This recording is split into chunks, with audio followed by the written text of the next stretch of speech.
Welcome back to today's trade recap. Today is Monday, April 27th, 2026. For today, it was a no news Monday. I did not take any trades, but there were two trade ideas that we can review together that I think in hindsight, I should have taken one of these trades, and I'm glad that I faded the other trade. Let's start off with the trade that I should have taken today, which was this 1 minute inversion to the upside today. It was technically a loss, but I think it's still a good enough trade to where I should have taken it anyways within my model. I'm just trying to take trades that I should be taking and fading trades that I should be fading instead of just I'm basically just trying to be consistent is what I'm trying to say. And this is something that I definitely should have taken in hindsight because it easily could have won today, but maybe the fact that it's a no news Monday is the reason that it did not play out today. Here's the trade today. The entry would have been at 9:54, technically 9:55 when the candle would have closed. So it's one of the reasons why I didn't like it, and I said this in my journal, was because it's 5 minutes before 10, so I feel like I could have easily been manipulated into this 1 hour fair value gap that we had below here. So looking at the 1 hour chart here, we did have this 1 hour fair value gap. This was the last fair value gap in the leg. So every time I see one of these when I'm back testing, these are the ones that are usually the most sensitive and the fair value gaps that get traded too. So I was fully expecting price today to open, manipulate into this 1 hour fair value gap, and then maybe catch a distribution higher because we're at all-time highs. I wanted to be bullish. I wanted to catch a long today. However, that just didn't happen today, where we edged the 1 hour and we tapped the 30-minute, which was fine. That still technically is valid, but why did we come so close to the 1 hour? I think we came within 10 points of it.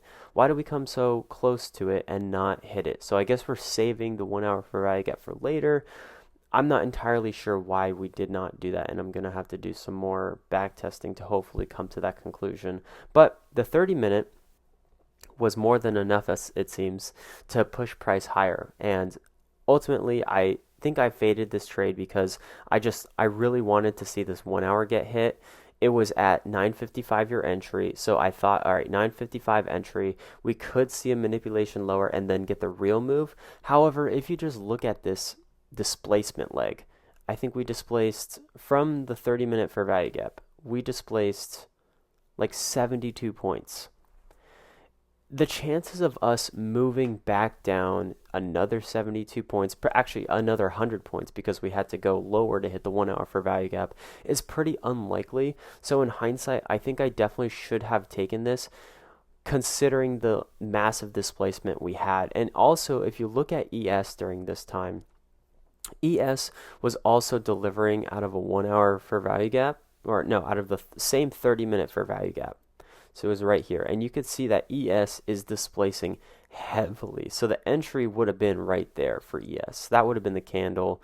However, I didn't like this as well. Another reason why I didn't like this trade was because ES already tapped into the unfilled 30-minute fair value gap, which is the fair value gap that I was targeting. It was this one right here. So I didn't feel comfortable taking a long when ES already took out the NQ's draw at market open. So that was another downside as to why I didn't love that trade and why I faded it. But in hindsight, I really do think I should have taken it. We had 930 open high, manipulates these highs but keeps these highs intact to the unfilled 30-minute. So it's an open low high close is what I was expecting, and I think that this is an entry that I really need to start taking. Even though it lost, I think you could have maybe squeezed out a break even. I'm pretty sure these are exactly equal highs. 413.25, yeah, so these are equal highs. I think one of the other things that I could do better in back testing is if I see equal highs as a target, maybe I go break even one tick before that level hits, because in this case it would have saved me had I gone break even at this high right here, or at least one tick below it, and then it would have gotten stopped out. But I still think that this is probably trade of the day, even though it did not play out. That's just a statistical loss. All right, moving on to the second trade. This was actually before the first trade, but I just wanted to talk about this afterwards. This is the second trade, or this is the first trade that I faded. It was a 30-second inversion at 9:40 49, that was technically the close.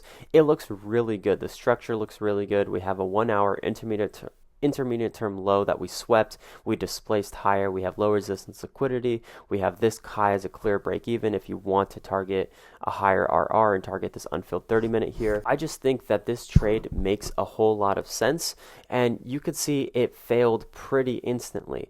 Now, why did this fail instantly? Well, I faded it first because I wanted to see at least this unfilled 30-minute get hit prior to the actual move up. I also really just wanted to see the 1 hour get hit instead. So either way, I wanted one of these more discounted fair value gaps to get hit before we got the real move higher. I understand, yes, we're at all-time highs. The taps into a slight discount, they don't need to be as deep in order to get a new leg or expansion leg higher. But we were so close to this 30-minute and 1 hour fair value gap that I thought, all right, if I miss the move, I miss the move. I just really want these lower fair value gaps in order to take a long. Also, I think what the real deal breaker for me was, this was ES at the time of entry. So I think it was this candle right here. ES looked really bad. And what I've noticed in my backtesting sessions is the ones that win, the trades that win for me, ES has a really similar structure. Now, the structure does look really similar besides the bearish SMT with the 30-minute fair value gap. But the low resistance liquidity, we have a swing high right here. We have obvious draws higher. Oh, do we? Shoot, maybe we don't.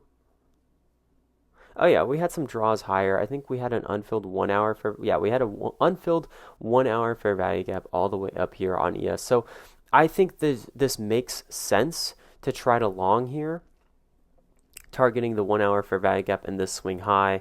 But like I said, I just think ES was not in a place to distribute higher yet. You could see we had a similar 30-second fair value gap here that we never inversed, and we weren't even trading like inside of the 30-second fair value gap.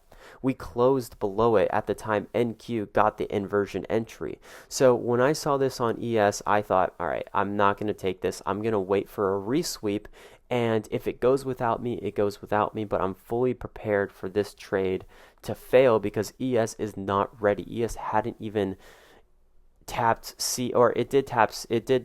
rebalance the whole fair value gap, but we didn't have an obvious displacement on ES. And every time ES doesn't have an obvious displacement or an obvious inversion and NQ does, I've noticed the trades on NQ tend to fail a little bit more. So what I've been doing is waiting for ES to have at least a body close through CE of the fair value gap at a bare minimum in order for me to take an inversion.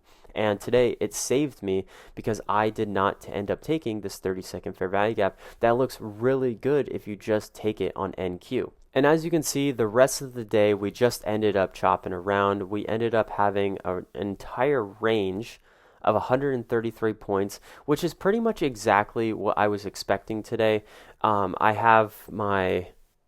I've been switching to Notion for my journaling, and I expected, what my anticipation for today was, I wanted to see this 1 hour fair value gap get hit. I wasn't too focused on the 30-minute. I was more concerned about the 1 hour, but nonetheless, we were within 10 points of what I wanted to see today, drawn liquidity-wise. And once we hit this objective and moved higher and then consolidated after 10, I realized that the session was probably chopped. It's also just a no news Monday today, so there's no need to put on significant risk right now. It's way better to wait for the rest of the week. Moving on to my journal, I do want to show you guys what I've been doing for my journal because I think that I haven't been journaling as efficiently as I should have been. I've been doing it primarily within the Notes app on my computer, but inside Notion, I think it's so much better. I'm adding way more detail. I'm doing before and afters. I'm doing screenshots of all these different time frames. This is kind of the template that I have.